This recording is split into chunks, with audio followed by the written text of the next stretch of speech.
Alright, also look, welcome back to the channel, and guess what? It's fight week, and you know what that means.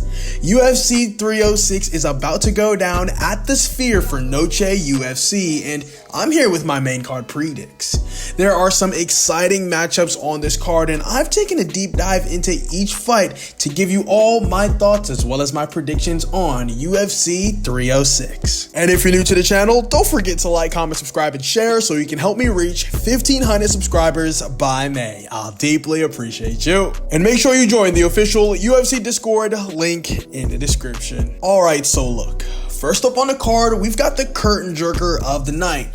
A flyweight bout featuring Ronaldo Rodriguez versus Ode Osbourne. And this fight kicks off the main card, and to be honest with you, I'm leaning toward Rodriguez on this one. Now, both fighters are unranked within the flyweight division, so there's not really a ton of hype surrounding either of them. But from what I've seen, Ronaldo Rodriguez seems to have the edge, particularly when it comes to the ground game. And if he's able to keep this fight standing in the early rounds and then mix in his takedowns as the fight progresses, I think he'll be able to wear out Ode Osbourne and, potentially get the victory. Ronaldo Rodriguez has shown solid grappling skills, so if he's able to impose his will on the ground, I personally see him getting the job done. So, my prediction is Ronaldo Rodriguez securing a second to third round submission victory over Ode Osbourne. Moving up on the card, we've got another bout featuring some unranked fighters, this time in the lightweight division.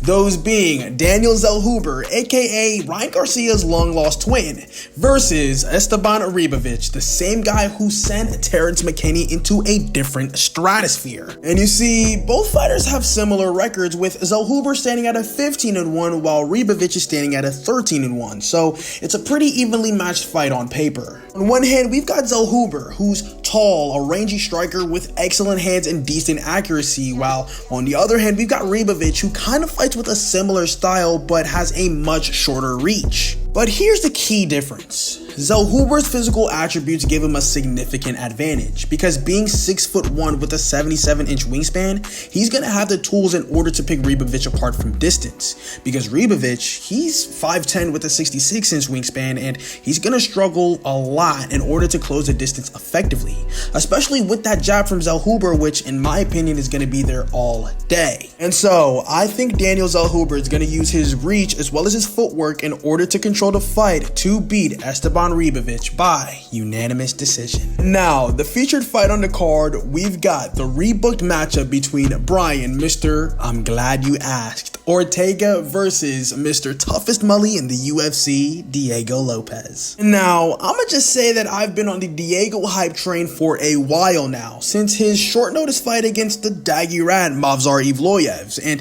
despite taking that fight on short notice, Diego Lopez showed that he had serious potential, and I remember thinking that you give this guy a full training camp and he's gonna be a serious problem. Fast forward to now, and Diego Lopez has delivered some serious performances, including but not limited to a highlight reel knockout over Sadiq Yusuff at UFC 300, not to mention his all-out war with Dan Ige back in June. Meanwhile, Brian Ortega has had a rough go at it recently, with his last fight against Yair Rodriguez exposing a lot of holes in his striking defense. He was getting touched up way too much on the feet and was in danger multiple times.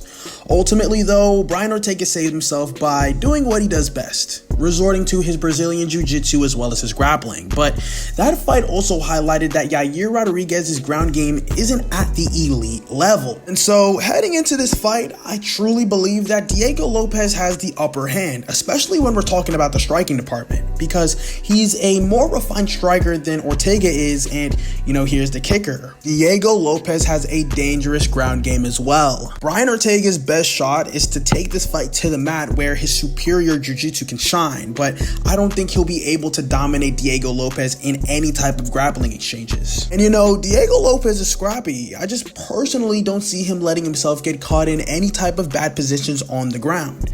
I see Diego Lopez maybe scrambling his way out of any type of grappling exchanges and then keeping the fight standing where he can land some heavy shots. That's why I'm going with Diego Lopez taking this fight by either second to third round TKO, but we do know Ortega for having a decent chin, so if his chin is able to hold up, I can see this going to decision as well. Next up on the card, we've got the co-main event of the evening. The undisputed women's flyweight champion of the world, Alexa Grasso, taking on the former champ, Valentina Shevchenko, in their highly anticipated trilogy belt. And to make things simple, I'm going with Alexa Grasso on this one, but let's break it down. You see, I personally thought Valentina Shevchenko won their second fight, and to be honest, Mike Bell needs to be jumped for that 10-8 scorecard because that was absolutely ridiculous. It shouldn't have been a draw. However, we're now a year removed from that fight and things have changed.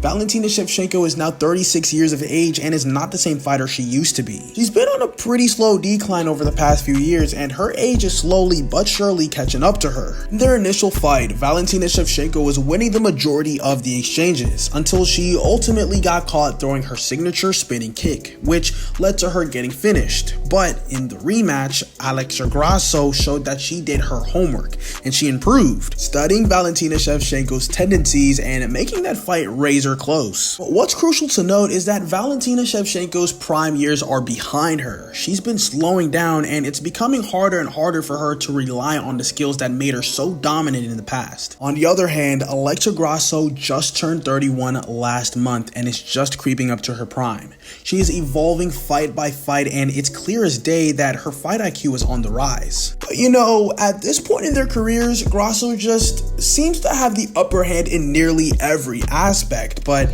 don't get me wrong, Valentina might still be technically sharp. I just believe that Alexa Grasso has surpassed her in terms of speed, durability, as well as adaptability. That's why my prediction is Alexa Grasso winning this bout by a unanimous decision. Although I wouldn't be shocked if she secured a late submission, perhaps in the 4th or 5th round.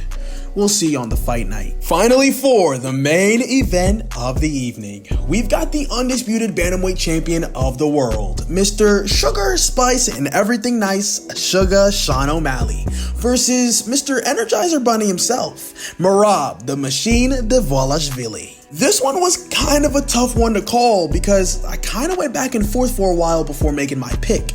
It's kind of reminiscent on when I was super confident that Leon Edwards would decisively beat Bilal Muhammad, just for things to go sideways and Leon Edwards to get dropped upside his head like a goddamn cartoon character. But after watching both of their recent tapes, I've come to the conclusion I'm going with Sugar Sean O'Malley. Let me explain why real quick. Stylistically speaking, Sugar Sean is a nightmare matchup for Merab Dvalishvili. He's fast, he's long, he's a pinpoint sniper with deadly knockout power, and on top of that, he can switch stances effortlessly. Rob, on the other hand, is an absolute cardio machine. He's consistently pressuring and smothering and shooting for takedowns on his opponent. And let's be real quick. Merab is definitely 100% guaranteed gonna take Sean down at some point during this fight. I guarantee it. But here's the thing.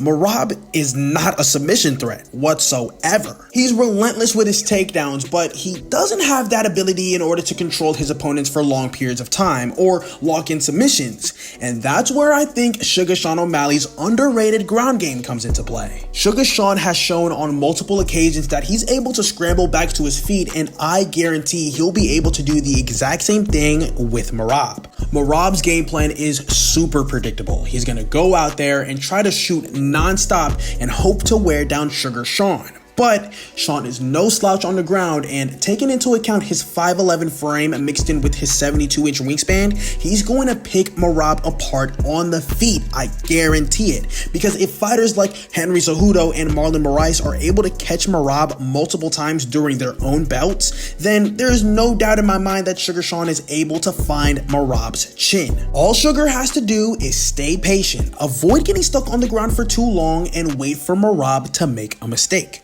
That's why my prediction is Sugar Sean O'Malley taking this win by 3rd to 4th round KO or TKO. And that's all I've got to say for this video. Let me know in the comment section below, what do you guys think about my breakdown on UFC Noche 306, and what do you guys think? Merab's gonna win or Sugar Sean O'Malley's gonna take this dub? Let me know in the comment section below. That about wraps up the video. Hope you guys enjoyed. Don't forget to like, comment, subscribe, and share. Thank you so much for watching, and I'll see you in the next one. Ciao.